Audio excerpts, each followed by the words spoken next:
Hello, welcome to the Tacoma Walking School Bus Route Leader Orientation. This orientation is for our community members who are helping to organize or who have signed up to be a walking school bus route leader. Walking school buses in Tacoma are created through a partnership between the City of Tacoma's Safe Routes to School program, Tacoma Pierce County Health Department, Tacoma Public Schools Whole Child Department, and participating schools. In this orientation, we will cover what a walking school bus is and why walking school buses are great for students and families, who organizes and leads walking school buses, how to lead a walking school bus, and how students and families join the walking school bus. Be sure to take notes on what questions you may have along the way and discuss these questions with your school staff liaison. A walking school bus is an organized group of students who walk to and from school with adult route leaders. Instead of a big yellow school bus with an engine, it's a group of students and adults that are walking together. Walking school buses usually have two main things. One, designated stops along the route where the group stops to pick up or drop off students. And two, route leaders who sign up for specific days of the weeks like mornings or afternoon shifts. A team of researchers and doctors at Seattle Children's and elsewhere have published findings about how walking school buses benefit students. Walking school buses help students arrive on time to school in the morning, and they get to move their bodies before school. This exercise boosts their brain power. They arrive ready to learn at school and can concentrate better. A walking school bus also provides students a chance to talk with other students and build their sense of belonging. Lastly, students who participate in a walking school bus have shown better traffic safety skills. They are learning where to walk safely and cross the street because of their route leaders. The benefits of walking school buses go beyond students. The community benefits too. Walking school buses help build relationships between families, route leaders, and students. Families can save time and money because each parent is not driving their student to school. And when more students are walking instead of getting driven to school, there are less cars around schools, which can make the streets safer around these schools.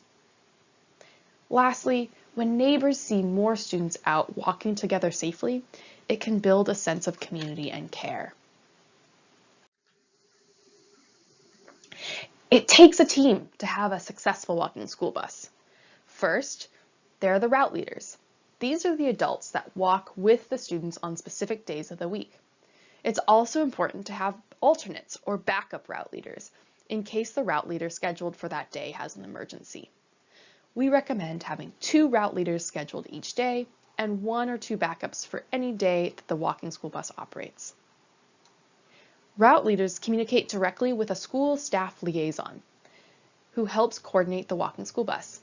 This school staff liaison is the contact for families and route leaders with any questions, and they also track student participation in the walking school bus. Then there are the students. They get to have fun on the walk to and from school with the route leader and their peers. And last but not least are the parents or guardians of students. They must agree that their child can participate in the walking school bus and help their child get to the walking school bus stop on time. We will now talk through each of these steps in the next few slides. Planning the routes, which many have already been done for you. Determining your schedule, for example, which days you and others will lead the walking school bus and who are the backups. Signing and submitting your route leader paperwork, such as the route leader agreement form and any stipend-related forms like a W-9. And getting ready for launch, connecting with your school staff liaison on when to pick up the route safety backpack and any additional information. For many of the Tacoma walking school buses, a team from the school district, city, and health department have already planned the route based on student and family need. We focus routes only within the school's walk zone. So that's where students will not receive school busing. We look for where a lot of students live and may need additional support getting to school on time. We also assess routes for sidewalk connectivity, street lighting, and safer school crossings. Here's an example of a route and stops from Tacoma's first walking school bus at Stafford Elementary. We identified an area under a mile from the school where students could benefit from a walking school bus. In this case, we began the route at a large apartment complex, which often have many families. We looked at where possible bus stops could be, especially where there was enough space and lighting where students could gather and wait for the walking school bus. We then calculated the time it would take for an adult to walk the route and added more time to get to a kid's walking pace. We also walked the routes. We created bus stop times accounting for the time to wait at each bus stop. For example, waiting 1 to 2 minutes for students to gather.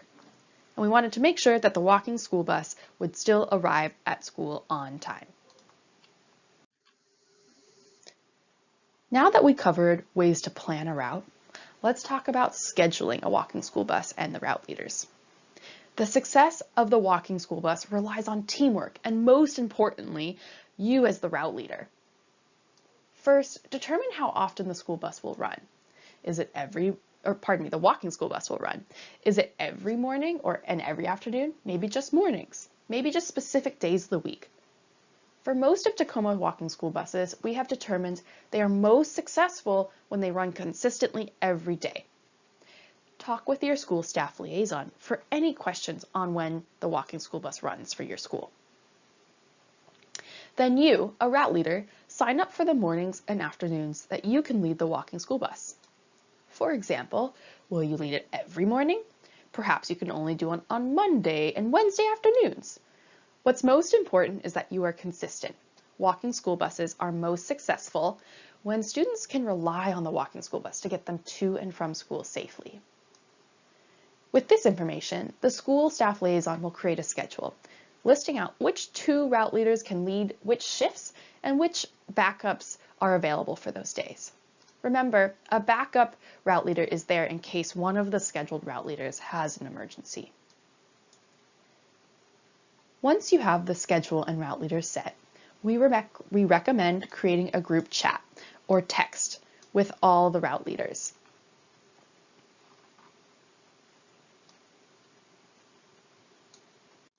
And the backups.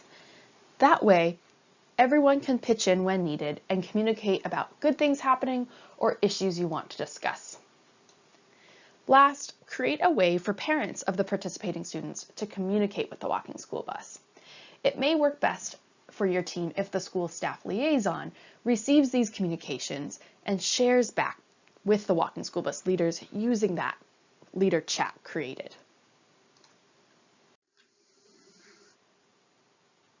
All right, so now there's a few things that we need, a few bits of paperwork that we need you to fill out. First, read, sign, and submit your route leader agreement form. Fill out and submit your W-9 if you have any stipends or payment related to your route leading. And receive your route leader packet from your school staff liaison. On the route leader agreement form, you will see these agreements. Let's review them.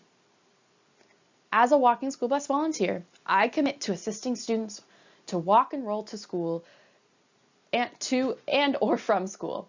I agree to arrive on time to meet students at walking school bus stops and safely walk or roll with them to school. Manage the students along the route and keep track of participating students. Model appropriate walking behavior, following the rules of the road and practicing guides such as look left, look right, and look left again before crossing the street. Inform the participants and other participating route leaders if I'm unable to attend my designated walking school bus or if I'm running late. Check in with the school each morning and afternoon that I lead the route. You are what makes the walking school bus possible, so thank you so much for being here and being an incredible leader, helping students get to and from school safely. All right, now we have covered route planning, scheduling, and your paperwork. We're going to cover the day-to-day logistics to get you ready for the first day and each day. Each route will receive a safety kit, a backpack that has safety gear, information, and materials. It includes a first aid kit in case of emergencies, a rechargeable flashlight, and the charging cable. This might be helpful for darker mornings or afternoons in the winter. 2 reusable youth ponchos that students may use if they forget or don't have a rain jacket. They just need to make sure they give it back to you. 2 vests for the route leaders to wear. A clipboard with information and paperwork. And punch cards for students who participate. All these items must stay with the backpack. So for example, if a child needs the poncho, please be sure to ask for it back before they head to class, for example. Your clipboard paperwork will have a map of the route and stop times, your route leader packet with your names, route leader contact information, and safety tips and rules, a sheet of the names of each student who signed up for the walking school bus, and extra participation forms for students who may want to join and their parents. The punch cards are for students to get a punch each day that they participate. Once they fill up their punch card, have them show it to the school staff liaison so they can get a prize. These punch cards are just a fun way to encourage and celebrate students who are participating in the walking school bus. So here's an example of the student participation list that you will receive in your safety backpack each week from the school staff liaison. At each stop, while you wait for students to join you, you'll check off each of the students' names that arrived to join you, and then punch or check off their punch card. So in the morning, at stop 1, it looks like Maria and Carter arrived. At stop 2, Carlo and Sunny were there. And then at stop 3, all 3 students, Jesse, Sunny, and Anthony, attended. So you check them off as you wait for students to participate, and then you punch or you can draw on it, mark it somehow, punch their punch card. Now let's walk through what a typical morning and afternoon may be. So in the morning, arrive promptly at the first walking school bus stop with your safety backpack. Put on your reflective vest and talk with the other route leader on who will lead and who will be the caboose. So who will be in the front of the group and who will be at the back of the group. And as students gather around you at the bus stop, check off their names on the participation list and punch or mark their card. You might want to separate these duties, like maybe the one leader does the checking off the names, and then maybe the other leader punches the card. And remind students of the safety rules listed on the route leader packet, and we'll go over those in just a minute. Leave on time from the walking school bus based on the time on your map, and set that pace to arrive and leave at stops on time. Arrive at your school and have the students enter through the door or entryway where the school staff liaison tells you. And then sign in at the front office and give back the safety backpack. In the afternoon, do that in reverse. Arrive promptly at the school, sign in with the front desk, and get the backpack. Signing in with the front desk acts as your attendance for you so that you can get your stipend if you're a stipend or paid route leader. Put on your reflective vest and meet at the determined start location. That is what the school staff liaison will tell you where your walking school bus should gather in the afternoon. Some schools, for example, might choose the library. Another might choose somewhere outside on the playground. Talk with your other route leader on who's going to lead and who's going to be the caboose. Check off the names of all the students who have joined you to walk home before leaving. And you don't have to give it to the front office if it's just part of the clipboard. Just put it back in the backpack. Remind students of the rules and leave on time. Now, once you're done with the route, you may want to keep the backpack overnight if you are the route leader for the morning. or you may coordinate with another route leader to give it to them for their morning route. Another way you could do this is that after every afternoon walk, you just return it to the school so that then perhaps the next morning's route leader goes to the school first to pick up the backpack. Talk with your other route leaders and the school staff liaison to set up this process. All right, here's when I said remind students of the rules, here's what we want you to remind them of each day or each time, especially at the start of the walking school bus, at the start of the year. So walking school bus students, they listen to their route leaders, they stay between the route leaders, so the front, the conductor, and the caboose. We walk, we do not run, and we stay on the sidewalk when there is one. We walk along the edge of the street when there is no sidewalk, and we have fun together. As a route leader, you are the role model and teacher. You're helping them to learn how to safely walk in their neighborhood. Elementary school and middle school are perfect developmental stages to grow students' walking safety skills and decision-making skills. Particularly in elementary school, students are developing their awareness of what's around them. As a route leader, please keep in mind walking from a child's perspective. First, children are not always visible to drivers and could be more easily hidden by parked cars, garbage bins, and other visual barriers. As cars and trucks have become bigger and taller, drivers in SUVs and trucks have an even harder time seeing kids. Children's field of vision is about 1/3 less or narrower than adults, so they do not easily notice objects that are to the sides of them or in the peripheral vision. They focus more on what's in front of them. They also cannot judge a car's speed and distance as well as adults. They may not be able to quickly determine the direction a sound is coming from, so that sound of a vehicle. And also, because they focus so much on what's in front of them and they concentrate on one thing at a time, they may be more excited or impatient or impulsive while not being aware of the potential dangers. And lastly, children are likely to imitate the behavior of older children and adults. So they're watching and learning from you.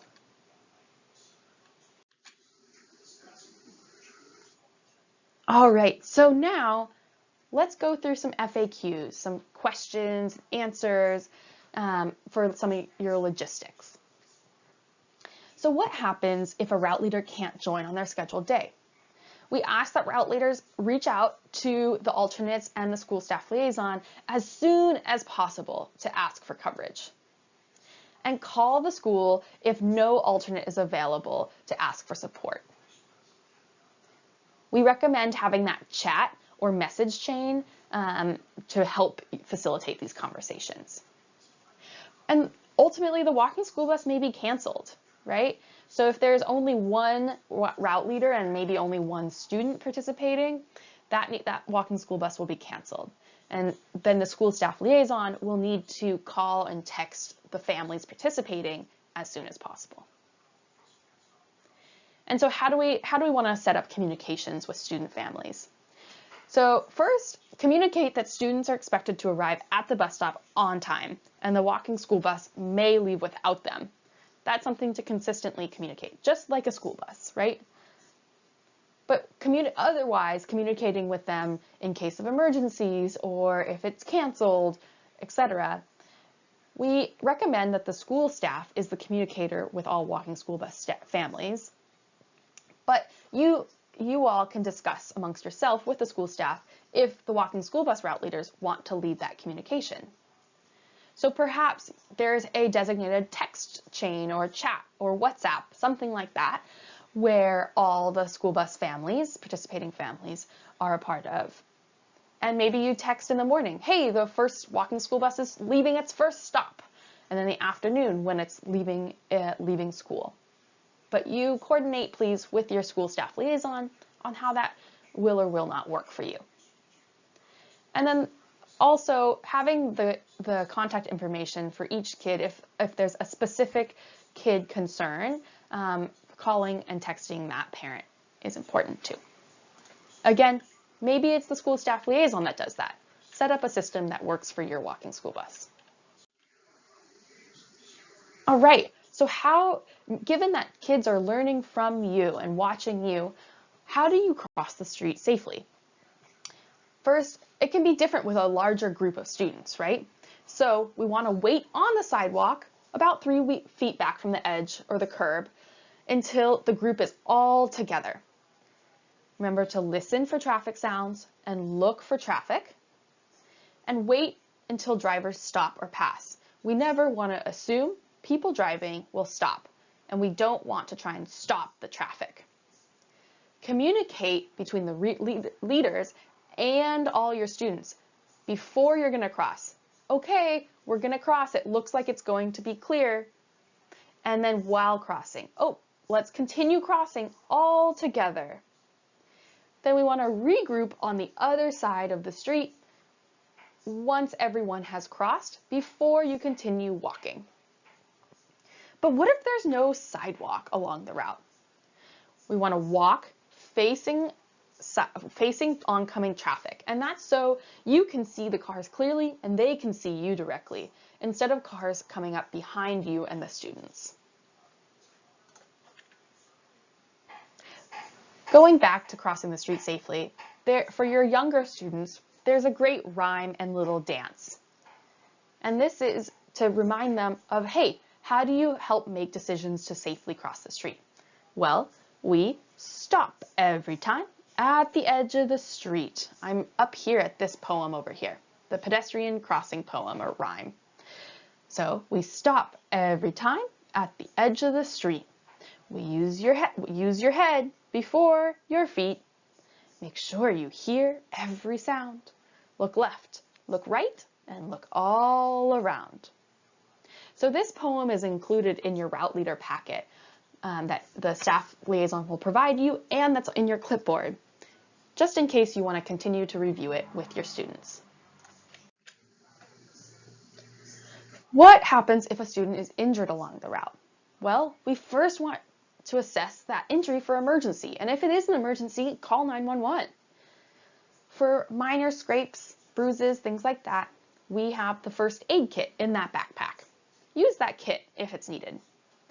And call the school staff liaison as soon as you can, along with the parent or guardian. Or perhaps the school staff liaison will be the one to call the parent or guardian, but communicate between the school staff liaison and yourself. What happens if the route is disrupted?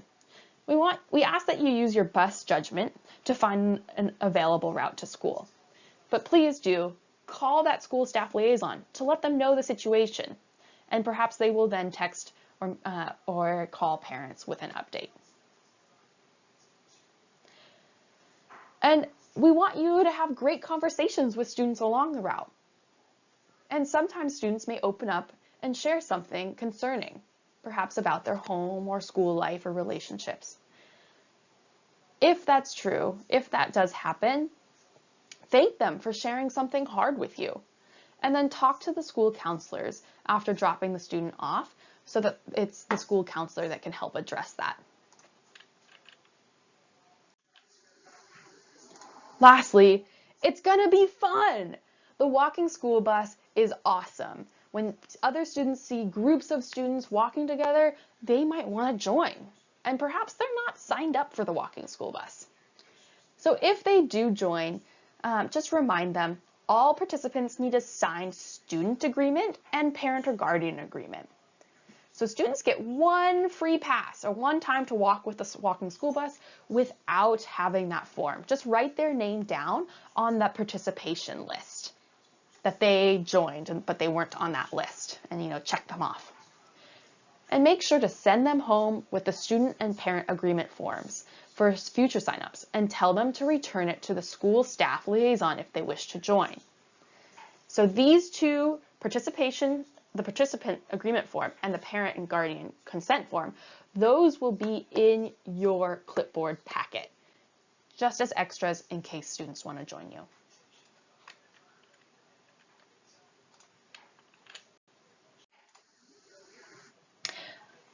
Well, so I want to share some inspiration with you all for the amazing work you're about to do. And this is a little video about the first ever Tacoma walking school bus at Stafford. Today we're here at Stafford Elementary with Stafford Lions celebrating Walk and Roll to School Day. It's the month of May, which is Bike to School Month. We celebrate walk and roll throughout Tacoma. All right! Thank you for walking and rolling and being a part of our event today. I'm glad you're here. And we were joining the first ever walking school bus in Tacoma. Do you want a sticker? Yeah! Thank you so much for walking and giving your brain a boost of energy. So a walking school bus is a great way to help students get to school on time and together while getting a boost of energy, a brain boost, and to help build community.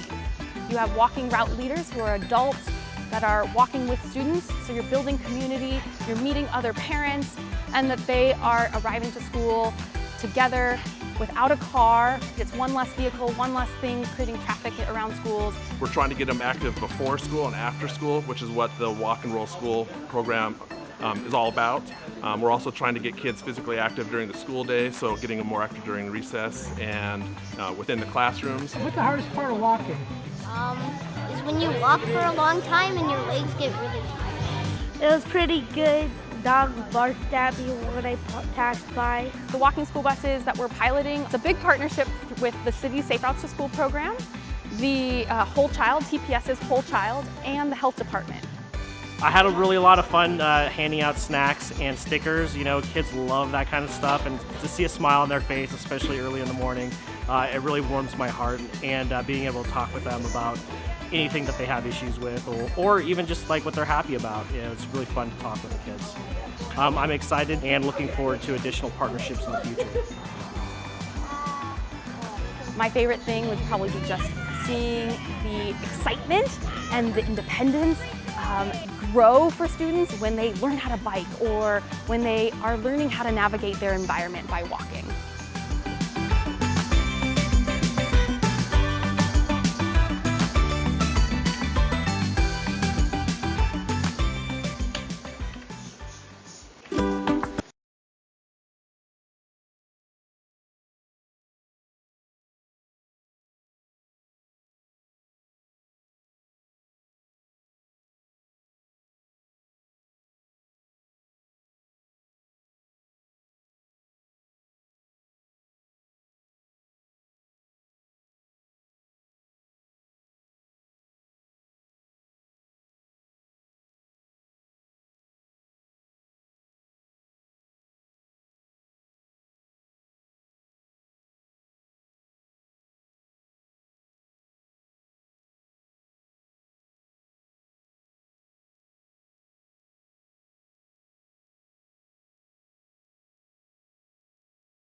So we are so excited for you to be a part of that story of growing enthusiasm, growing safety, and helping students learn about walking and biking to school or walking to school together. So next steps, we want you to read, sign, and submit your route leader agreement form to your school staff liaison. Finalize any W-9 or stipend related paperwork. Create that group text between all the route leaders. And coordinate with your school staff liaison to prepare for the first day of your walking school bus. Thank you so much for helping make a walking school bus possible at your school. We couldn't do this without you, and we're so excited to be on this school bus with you. If there's any resources you need, any questions or concerns, please talk with your school staff liaison, and you can also find additional resources at thecityoftacoma.org/SRTS for safe routes to school. Thank you again.